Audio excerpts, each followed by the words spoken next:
আজকে আমরা বানাবো বাঙালি স্টাইলে কষা কষা মুরগির মাংস। তো দেখুন, এদিকে আমি মাংসটি ভালোভাবে ধুয়ে লবণ মেখে রেখে দেবো, আর অন্যদিকে আমি মশলাটি বানিয়ে নিই।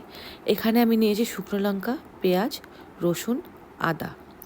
আর অন্যদিকে দেখুন, তেল গরম হয়ে গেছে, আলুটি ভালোভাবে ভেজে নিই। বাঙালি স্টাইলে রান্না হচ্ছে, আলু থাকবে না সেটা তো হতে পারে না। সেই জন্য আলুটিকে ভালোভাবে ভেজে সেম তেলেই আমি ফোড়ন দিয়ে দিচ্ছি শুকনো লঙ্কা আর জিরে ফোড়ন আমি এখানে দিয়ে দিচ্ছি।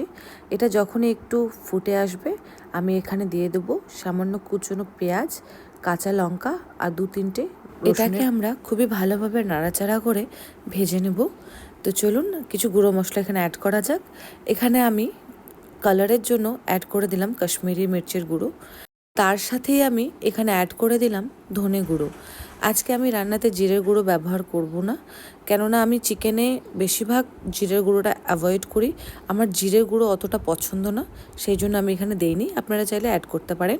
আমি আপনাদেরকে একবার হলেও সাজেস্ট করব কি ধনে গুঁড়ো দিয়ে আপনারা চিকেন খেয়ে দেখবেন, স্বাদটাই অন্যরকম হয়।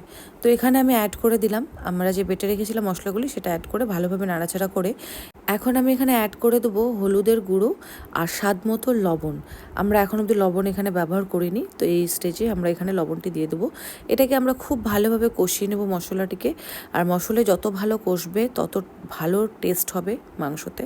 এখানে দেখুন, এইভাবে যখন মশলাটি একদম আলাদা রকম রং চলে আসবে আর তেল ছেড়ে দেবে, তখনই ভাববেন মশলাটি কষা অলমোস্ট আমাদের হয়ে গেছে। তো এটাকে আমরা ভালোভাবে নেড়ে চেড়ে দেবো যাতে নিচে না লেগে যায়। মশলাটি কষা হয়ে গেলে পরেই আমরা এখানে অ্যাড করে দেবো মুরগির মাংস। এখানে আমি আপনাদেরকে একটা টিপস দিচ্ছি, যখনই মুরগির মাংসটা আপনারা অ্যাড করবেন তখন গ্যাসের যে ফ্লেমটা আছে পুরোপুরি হাই রাখবেন। তাতে মুরগির মাংসের যে ফাইবারটা হয় সেটা পুরোপুরি লক হয়ে যায়, আর ভেতরের যে জুসিনেসটা থাকে মুরগির মাংসের সেটা পুরোপুরি ভেতরেই রয়ে যায়, সেটা বাইরে আর বেরোয় না। ঠিক আছে, তো একবার হলো আপনারা এটা ট্রাই করে দেখবেন। আমি তো এটা করি, তাতে মুরগির মাংসের যে নিজস্ব জুসটা আছে, রসটা আছে, সেটা ভেতরেই লক হয়ে যায় আর খেতে খুবই দুর্দান্ত লাগে। তো যখনই আপনারা মশলার সাথে মুরগির মাংসটা ভালোভাবে মিশিয়ে নেবেন, তারপরে আপনারা গ্যাসের হাইটা লো টু মিডিয়াম করে নেবেন। এখানে দেখুন, ভালোভাবে মিশিয়ে নেওয়ার পরে আমি মাঝখানে অর্ধেক টমেটো দিয়ে এটাকে ঢেকে রেখেছিলাম। আরও 2-3 মিনিটের মতো কুক করলাম ঢেকে।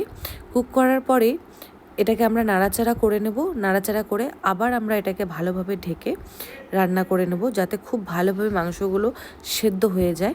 আর এই স্টেজেই আমি দিয়ে দেবো ভেজে রাখা আলুগুলি, কেননা আমরা কষা করছি মাংসটা, তো আলুগুলি যাতে ভালোভাবে সেদ্ধ হয়ে যায় সেই জন্য আমরা এই স্টেজেই দিয়ে দেবো। আলুগুলি দেওয়ার পরে এটাকে আমরা আবার ঢেকে 5 মিনিটের মতো রান্না করব। আর এই স্টেজে কিন্তু গ্যাসের যে ফ্লেমটা আছে সেটা লো টু মিডিয়ামই থাকবে, আর বারবার ঢাকনা তুলে আমরা এটাকে ভালোভাবে নেড়ে চেড়ে দেবো যাতে পুড়ে না যায় নিচে, ঠিক আছে, লেগে না যায়। মানে দেখুন, আমি বারবার ঢাকনাটি তুলে ভালোভাবে নেড়ে দিচ্ছি। এখন আমি এখানে অ্যাড করব 2 চামচ গরম জল, কেননা আমরা এটাকে ঝোল যেহেতু করব না, যাতে এটা খুব ভালোভাবে কুক হয়ে যায় সেই জন্য আমরা এখানে 2 চামচ গরম জল অ্যাড করব। আমরা বেশি গরম জল অ্যাড করব না, যাতে আমাদের রঙটা যে আছে মাংসের সেটা যাতে চেঞ্জ না হয়, সেই জন্য আমরা অল্প অল্প করে এখানে জলটা অ্যাড করব। জলটা অ্যাড করার পরে এটাকে আমরা নাড়াচাড়া করে আবার ঢেকে 2-3 মিনিটের মতো রান্না করব। আর মাঝে মাঝে আমি ঢাকনা তুলেই এভাবে নাড়াচাড়া করে 2 চামচের মতো জল দিয়ে আবার ঢাকনা দিয়ে এটাকে ভালোভাবে রান্না করব। 10 মিনিটের মতো আমরা সেম প্রসেসে এটাকে রান্না করতে থাকব। আর অবশ্যই আপনারা চেক করে নেবেন কি মাংসটা আলুটা সেদ্ধ হয়েছে কিনা। আর এখানে মাংসের রঙটা একবার দেখুন, রঙটা কত সুন্দর এসেছে না। এখানে আমার মাংসটি অলমোস্ট হয়ে গেছে। আমি লাস্ট একবার গরম জল একটু দেব, পরেই আমি অ্যাড করে দেব এখানে সামান্য একটু গরম মশলা। গরম মশলাটি দেওয়ার পরে এটাকে খুব ভালোভাবে নাড়াচাড়া করে মিশিয়ে নিতে হবে।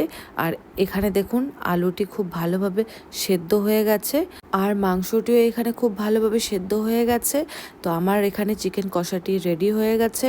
আপনারা একবার বাড়িতে এইভাবে বানিয়ে দেখবেন কেমন হয়, আর আমাকে অবশ্যই জানাবেন। আর অসংখ্য ধন্যবাদ আপনাদের আমার পাশে থাকার জন্য, আমাকে এইভাবে ভালোবাসার জন্য। আমি দেখা করছি নেক্সট কোনো ভিডিওতে, নেক্সট কোনো রেসিপি নিয়ে।